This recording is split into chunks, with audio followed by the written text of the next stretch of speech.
Thank you very much, members of the press, for coming. Apologies for delays in our start. We have just concluded a meeting of our Citizens' National Assembly, which is the highest policy-making body of the CCC.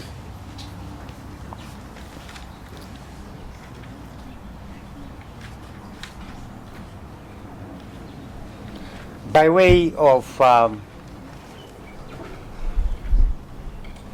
background and context, I want to say that the Zimbabwean parliament is now a circus.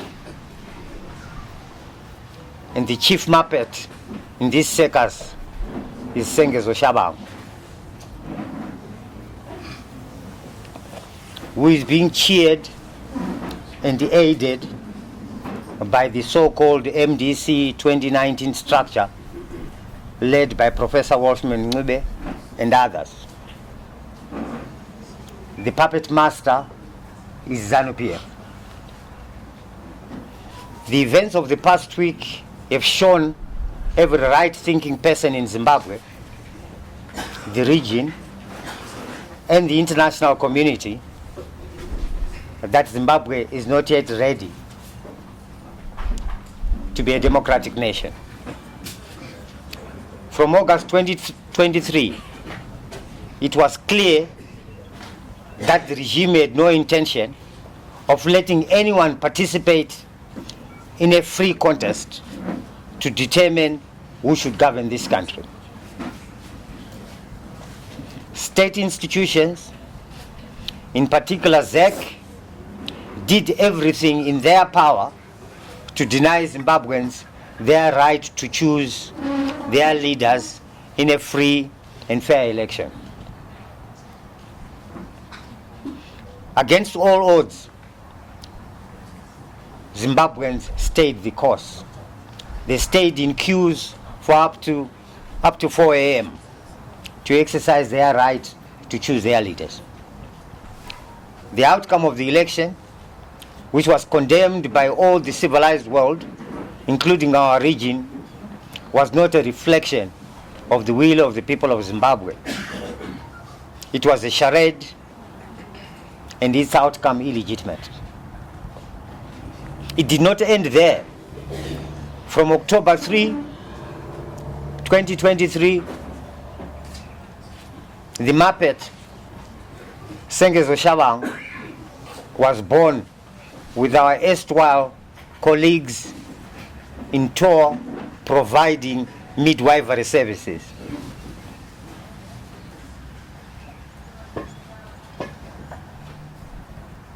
The parents of this Muppet were always known to be ZANU-PF. From October 3, the Muppet, aided by state institutions, went on a rampage to wreak havoc in Parliament and our councils with the intention of reversing the people's will. Willing pawns were found from our number to fill vacancies left by the true representatives of the people. The bigger chunk of the space, however, was reserved for the puppet master, who needed 2/3 majority so that they can mutilate our constitution to entrench their power over us. So far, they've achieved that. On Tuesday this week, the Speaker of Parliament then set in motion the final steps of the system's nefarious agenda. He maliciously delivered a judgment in Parliament, exuding the aura of a judge,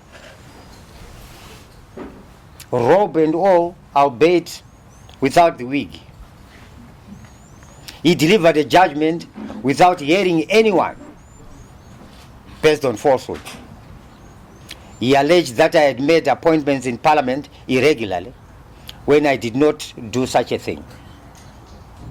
What I had done in my capacity as the leader of our party was to notify him that we had given authority to our Parliament whip to fill vacancies by advising the Clerk of Parliament. This correspondence is available for the public to see, and I will make it public. He also made a bizarre finding that I could not represent my party because I had been recalled and I had lost my court challenge to that recall. No, Mr. Speaker, you are wrong. There are two aspects to a recall. The first part is the declaration of cessation of membership, which then leads to a recall. Whilst it is true that a recall should be challenged in court, in a court of law, the cessation of membership is an internal matter that can be resolved by the party itself. In that regard, the CCC, Citizens National Assembly, set aside all the bogus declaration of cessation of members for all its members who were unlawfully recalled by Sengezo Tshabangu.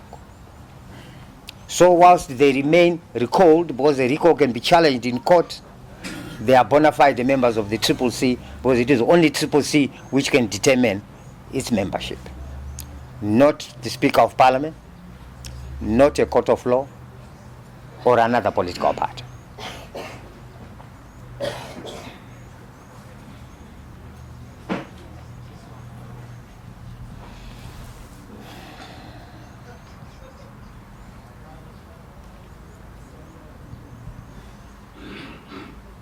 The second falsehood was that I had been barred from standing as a candidate in the December 3 by-elections.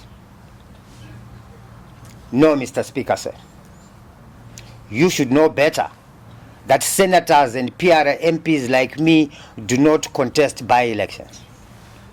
How on earth would you make a finding that I was barred from contesting an election that I never were nominated to contest? I was a senator elected on the basis of proportional representation. Therefore, your reflections leading to your rescission of the appointments that we had made was based on a falsehood.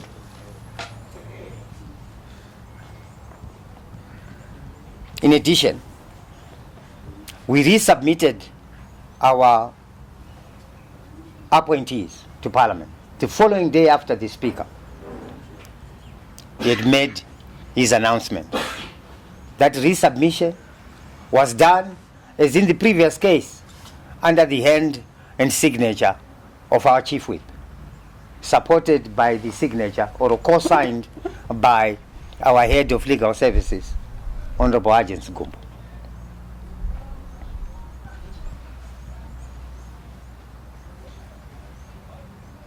The Speaker of Parliament also received two other submissions of a list of appointees. One from the Muppet Sengezo Tshabangu, and another from another component of that grouping, which is claiming the name of CCC.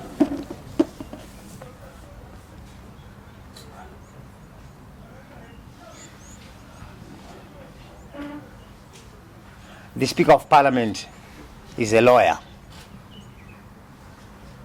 and he knows that the moment he received on the same day more than one submission for the same vacancies, he could not act on them. He could not choose which of the two to consider. He now needed to refer this matter to some form of a judicial tribunal. By making a decision to say, I will consider Tshabangu's, not the one submitted by our Chief Whip, that decision in itself was unlawful. His unlawful decision led to the unlawful appointment of a new set of officials of Parliament. It is therefore a nullity.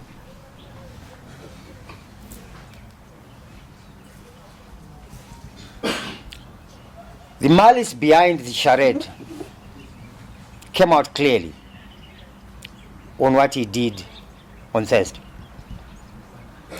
On Thursday, not only did he reverse the appointments that he alleged I made, but he also reversed the appointments which had been made by our former president, Advocate Nelson Chamisa. The question that I ask Mr. Speaker, say, did you reverse those appointments on account of the fact that Advocate Nelson Chamisa had been recalled? And recalled from where and by who? His actions on Thursday reflect that the original decision to rescind the initial appointments had nothing to do with the reasoning that he gave, but it had everything to do with a premeditated agenda to hand over the control of the CCC in Parliament to their Muppet Sengezo Tshabangu. I challenge the Speaker of Parliament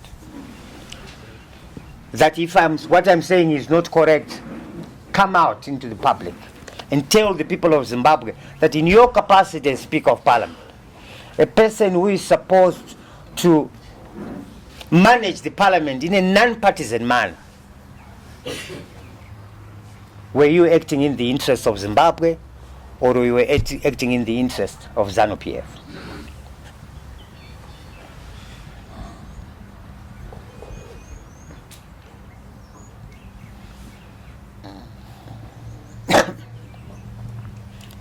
I put it to the Speaker that the Speaker was acting for and on behalf of the Politburo of ZANU-PF and not the Parliament of Zimbabwe. I put it to the Speaker of Parliament that that agenda was meant to remove the opposition in Parliament and replace it with a synthetic opposition of his party's choice, which would dance to the whims and caprices of the ZANU-PF agenda, including the so-called 2030 agenda, which intends to extend the term of office of this government outside what is expected, i.e., without the authority of the people of Zimbabwe. The Speaker of Parliament failed in his constitutional obligations by accepting the list submitted by Sengezo Tshabangu. He has reduced our Parliament to a circus and a global laughingstock.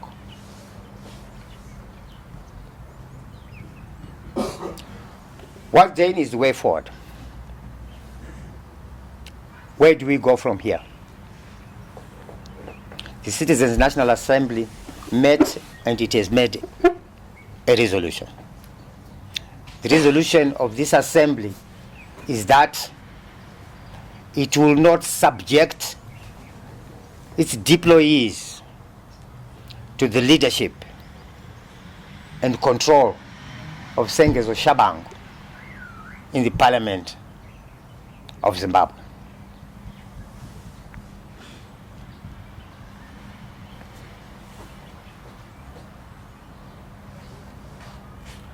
I have been tasked by the Citizens' National Assembly in light of this resolution that I convene our parliamentary caucus to communicate our party position and consult with our parliamentarians the practical implementation of this resolution.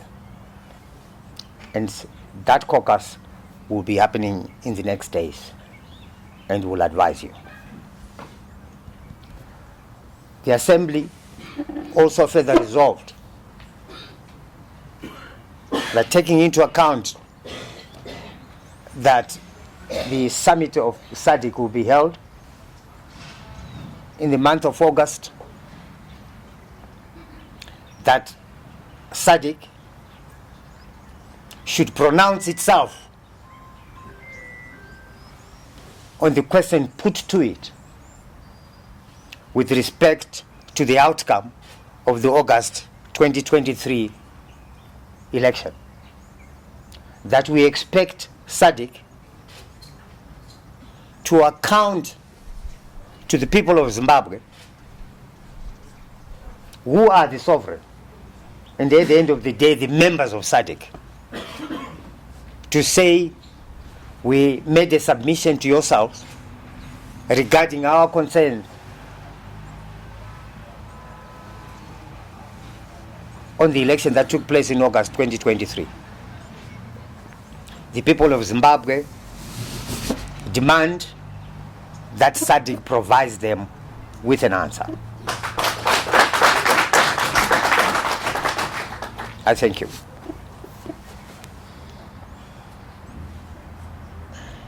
Are there any questions?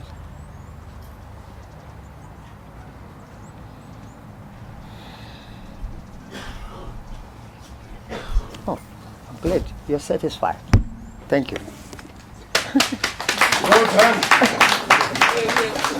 We've got too many. In the event that Mudenda does not pronounce himself on this position, what is the CCC going to do about it?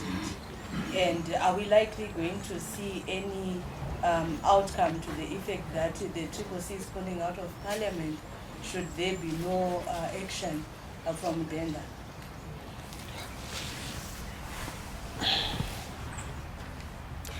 We have given the Speaker time.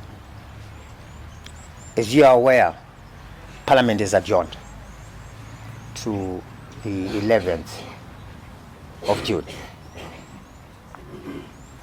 So we have given the Speaker time now to do proper reflections, but based on facts, not falsehoods. And then we wait to hear what he is going to do.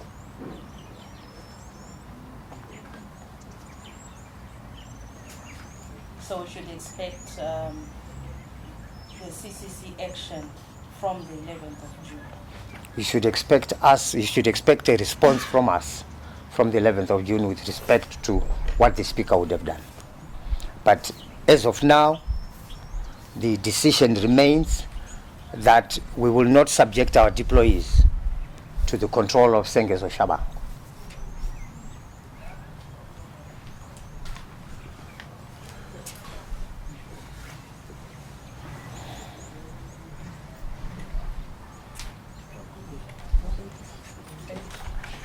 Thank you.